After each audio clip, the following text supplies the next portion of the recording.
여호와는 위대하시니 우리 하나님의 성 거룩한 산에서 지극히 찬양 받으시리로다.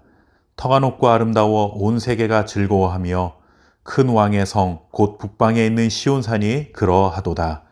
아멘. 우리가 소유하고 살아가는 것 중에는 시간이 지나면 가치가 떨어지는 것이 있는가 하면 오히려 가치가 올라가는 것들도 있습니다.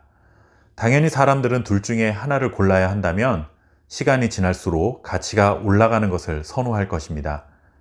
우리의 소유물이 가치가 점점 상승한다면 더없이 좋은 것이지만 모든 것이 그럴 수 없다는 것을 알기 때문에 가치가 떨어지더라도 될 수 있으면 가치 하락이 적은 것을 차선으로 선택할 것입니다.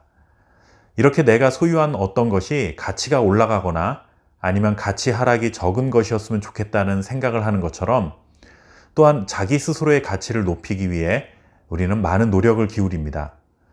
학창시절에 남들보다 열심히 공부하는 이유 중에 하나가 무엇일까요? 남들보다 좋은 성적을 내서 원하는 대학, 원하는 학과에 진학하기 위함입니다. 성적이라고 표현했지만 사실 이것도 가만히 생각해보면 자신의 가치를 높이는 일인 셈이죠. 또 좋은 대학에 진학하려는 것도 마찬가지입니다. 일반적으로 생각하는 대학 졸업 후에 진로인 취업이라는 관문에서 이왕이면 더 좋은 조건의 사회적으로 유망한 직종에서 일하기 위해 유수한 대학을 졸업하는 것 또한 자신의 가치를 높이는 일입니다. 성적도 성적이지만 자신의 외모를 가꾸는 것도 다르지 않습니다. 성형을 통해서라도 조금 더 호감이 가고 아름다운 외모를 갖추려 하는 것도 결국 자신의 가치를 높이려는 노력 중에 하나라고 할 수 있는 것이죠. 이렇듯 세상을 살아가는 우리는 치열한 경쟁 속에서 살아가야 하기 때문에 그 경쟁에서 이기려고 자신의 가치를 높이려 노력합니다. 그리고 자신의 가치를 높여줄 수 있는 것들을 소유하기 위해 노력합니다.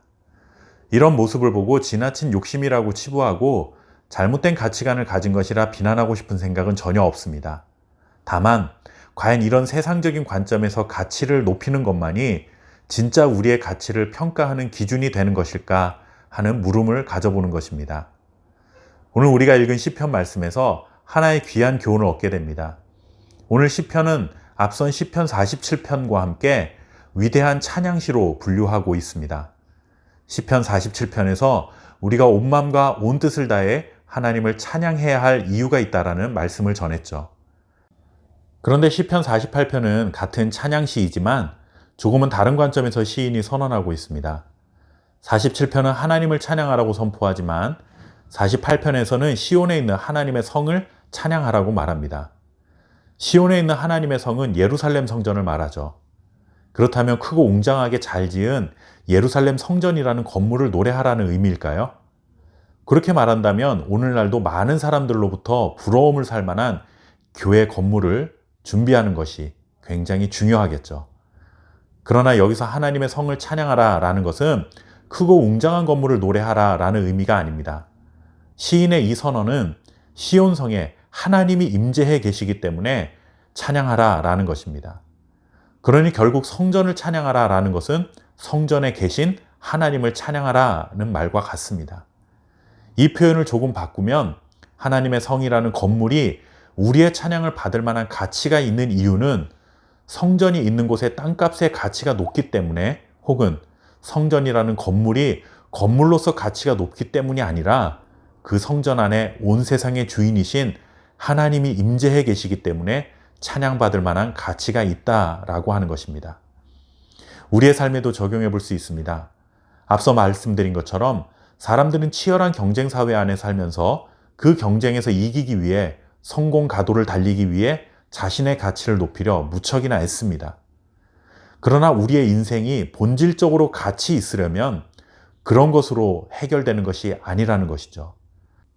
얼마나 다른 사람들의 주목을 받을 만한 높은 지위, 명예, 부와 권력을 가져야 하는가? 아니면 남들보다 탁월한 재능과 지식을 갖추어야 하는가? 이런 것으로 우리의 가치를 증명하는 것이 아닙니다. 우리 안에 하나님이 임재해 계시면 그것으로 우리는 존귀한 존재가 되는 것입니다. 하나님이 우리 안에 계시다는 것은 하나님을 내 인생의 주인으로 고백하고 믿음으로 영접하는 것입니다. 그러면 하나님은 우리 몸을 하나님이 거하시는 성전으로 삼으시고 우리 인생을 가치 있는 인생으로 만들어 가시는 것입니다.